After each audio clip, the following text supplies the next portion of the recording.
Hi friends, welcome to Prabhas topics. Prabhas டாபிக்ஸில் இன்றைக்கி நம்ம ஒரு ரெசிபி வீடியோ தான் பார்க்க போகிறோம். இன்றைக்கி கேரட் கோலா உருண்டை பார்க்க போகிறோம். எப்படி செய்கிறதுன்னு பார்க்கலாம் வாங்க. அதுக்கு துருவின கேரட் எடுத்துக்கலாம்,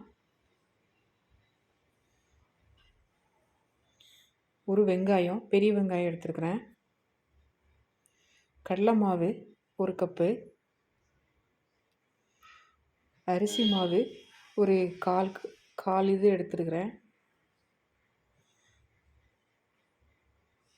இதுக்கு இன்க்ரீடியன்ஸ் ரொம்ப கம்மி தான். இஞ்சி பூண்டு துருவினது, ரொம்ப டேஸ்ட் அற்புதமாக இருக்கும், ஈஸியானதும் கூட.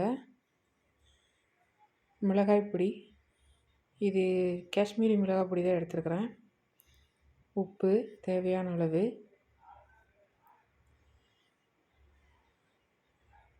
நமக்கு எவ்வளோ தேவையோ அந்தளவுக்கு உப்பு சேர்த்துக்கலாம். இதில் தண்ணி சேர்க்க வேண்டாம், ஆல்ரெடி கேரட்லேயே தண்ணி இருக்கும். ஸோ அதனால் நம்ம பிசைஞ்சிக்கிட்டு இருக்கையில் பார்த்துக்கிட்டு நம்ம சேர்த்துக்கலாம். இது ரொம்ப குயிக்கான ரெசிபின்னு சொல்லலாம். வீட்டில் கேரட்டு மேக்ஸிமம் எல்லோரும் யூஸ் பண்ணுறது தான். அதில் ஒரு கோலா உருண்டைங்கிறப்போ எல்லாருமே விரும்பி சாப்பிடுவாங்க. பாருங்கள், தண்ணியே சேர்க்கலை, அதுலேயே நல்ல ஒரு இது வருது பாருங்கள். பிடிச்சா அந்த மாதிரி வருது, உருண்டை பிடிக்க வரணும். ஸோ அந்தளவுக்கு இருக்குது, அதனால் இதுக்கு தண்ணி இனிமேல் தேவையில்லை.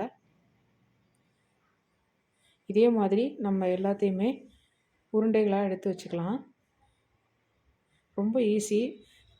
ஒரு சட்டுன்னு ஒரு 5-6 நிமிஷத்துக்குள்ளே நம்ம இதை செஞ்சு முடிச்சிடலாம். ரொம்ப டிஃப்ரெண்ட்டாகவும் இருக்கும். மேக்ஸிமம் யாரும் இது கேள்விப்பட்டிருக்க மாட்டாங்க, கேரட் வச்சு. அவ்வளோதான், நம்ம கோலா உருண்டை உருட்டி வச்சாச்சு. அடுப்பில் எண்ணெய் காய வச்சுருக்கோம். இப்போது பொரிச்சு எடுத்துடலாம். இது உள்ளே நல்லா வேகணும். ஸோ அதனால் மீடியம் ஃப்ளேமில் வச்சு நம்ம ஃப்ரை பண்ணலாம். தீ கூட வச்சோம்னாக்கா உள்ளே இருக்கிறது வேகாமல் போயிடும், மேலே மட்டும் நல்லா வெந்திருக்கும். ஸோ அதனால் மீடியம் ஃப்ளேம்லேயே வச்சுக்கலாம். நல்லா வந்துருச்சு பாருங்கள். கலர் எதுவுமே தேவையில்லை, ஆல்ரெடி கேரட்டோட கலரே நமக்கு போதுமானது. இதே மாதிரி எல்லா உருண்டைகளையும் நம்ம பொரிச்சு எடுத்துடலாம்.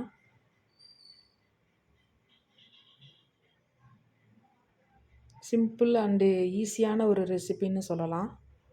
நீங்களும் உங்கள் வீட்டில் இதை ட்ரை பண்ணி பாருங்கள் ஃப்ரெண்ட்ஸ். ரொம்ப அருமையாக வரும், உடையவே இல்லை பாருங்கள். அந்த உருண்டை உடையாமல் அப்படியே நல்லா வந்துருக்குது, டேஸ்ட்டும் டிஃப்ரெண்ட்டாகவும் இருக்குது.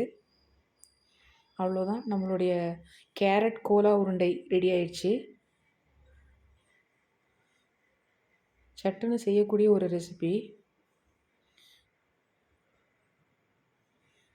நல்லா வெந்து வந்திருக்குது பாருங்கள். நல்லா மொறுமொறுன்னு நல்லா இருக்குது. ஓகே ஃப்ரெண்ட்ஸ், தேங்க்ஸ் ஃபார் வாட்சிங். தேங்க்யூ, பாய்.